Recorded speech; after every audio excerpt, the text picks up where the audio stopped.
Hi everyone, this is Mr. Richmond, and for this video we're going to be looking at examples of the metric system and how to do some conversions, which will help you out on the Metric Mania worksheet that I have available for you on a Google Doc.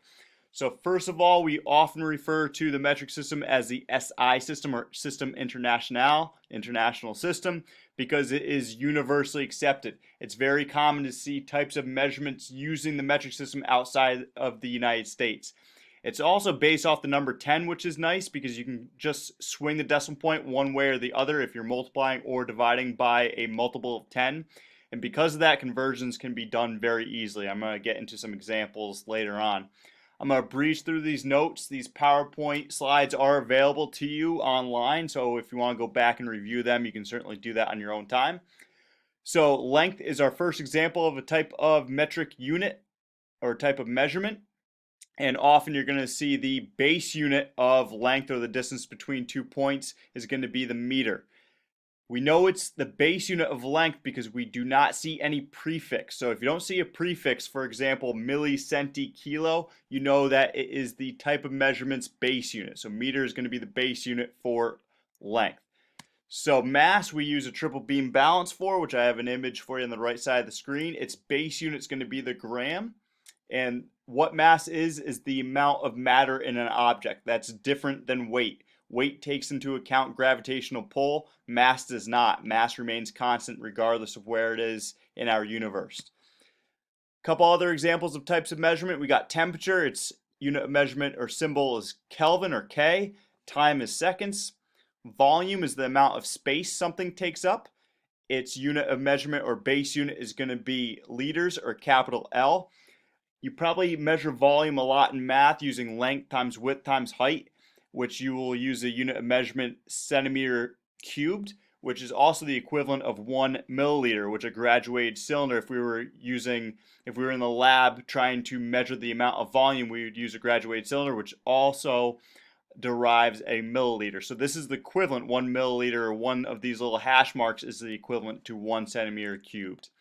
Then a couple other derived measurements. You got area, density, pressure, and energy, which I'll get into in later videos. And I've got some examples for you for metric conversions. I'm going to skip the slide for the time being. Here are all of our prefixes that I mentioned earlier, and its multiples. Here's a ladder method that we're going to be using when doing our conversions. I'm going to refer back to this in a moment. And here are some examples for you. So I have these examples also on a Word document. If I were to convert from 2.5 kilograms to milli, 326 liters to kilo, 0.65 grams to milli, and finally 850 millimeters to meters. So if I go back to my ladder, which looks like this, I apologize that it's a little bit smaller, but I hope you can still see it because on this other document I have some examples for you, the same examples I just read off to you. So if I'm converting 2.5 kilograms to milligrams for my first example, I want to find where my prefix for that K is, which is right over here, kilo. 2.5 into milli. So I'm going to be bringing the decimal point to the right. This is a nice thing about this ladder. I'm going to be bringing the decimal point to the right 1, 2, 3, 4, 5, 6 times to get from kilo to milli. So if I were to bring that decimal point to the right 6 times, I would add 5 zeros. So it's going to be 2, 5, 1, 2, 3, 4, 5. And that is going to be my final answer. Let me add my commas every 3 place values. It looks like that would be the equivalent. 2.5 kilograms is the equivalent of 2,500,000 milligrams. Next example, we have 326L. I don't see a prefix, meaning that it's the base unit. So this is where I'm going to start my decimal point. I want to go to kiloliters, or K. There's my prefix kilo. So this is where I'm starting. I want to go to kilo, so I would need to bring that decimal point over to the left 1, 2, 3 times. If I were to do that here, 1, 2, 3 times, that would be the equivalent of 0.326 kiloliters.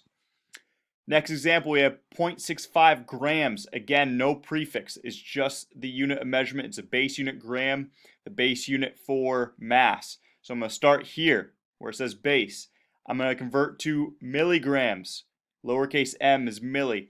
I want to bring the decimal point to the right 1, 2, 3 times. So look at where you're starting. Where are you going? How many place values do you need to bring that decimal point over? So for this example, I need to go to the right 1, 2, 3 times. And that would be the equivalent of 650 milligrams. And then my last one, I'm going to start with 1,850 millimeters. So I'm going to start here with milli to my base unit M. There's no prefix. So I want to move the decimal point to the left 1, 2, 3 times. I'm starting with milli, going to my base unit 1, 2, 3 times to the left. That would be the equivalent of 1.85. 1.85 meters is my final answer. So those are the examples on the PowerPoint slides I have for you. And then this is the Google Doc. I gave you a couple of answers, but just like I did using the ladder method, I want you to go ahead and complete this document and turn that in online at your earliest convenience. If you have any questions, please don't hesitate to reach out to me, and good luck.